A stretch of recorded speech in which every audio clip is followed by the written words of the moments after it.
dans le bon sens. Et si Donald Trump essayait d'ouvrir un nouveau front dans la guerre commerciale, mais cette fois contre l'agriculture européenne, Jean-Christophe? En tout cas, dans une interview à CNBC, aujourd'hui, le président américain dit regretter que les producteurs de vin français qui exportent aux États-Unis ne soient pas taxés, alors que les vins californiens sont taxés en Europe.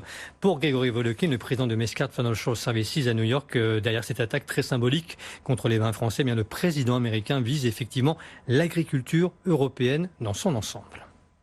Il faut dire que ce n'est pas les vins américains taxés en France, c'est la communauté européenne qui taxe ces vins à hauteur entre 20 et 25 centimes par bouteille, ça semble pas énorme d'ailleurs.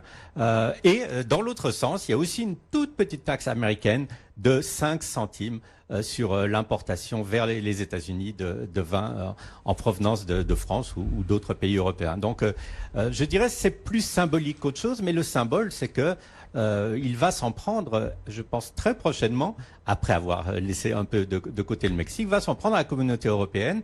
Et il y a un sujet sur lequel Trump va être extrêmement virulent, c'est évidemment sur tout le côté agricole. Il n'y a pas que les voitures, c'est aussi ce côté agricole où il y a évidemment beaucoup, je dirais, de subventions de l'État et de subventions nécessaires dans beaucoup de pays d'Europe.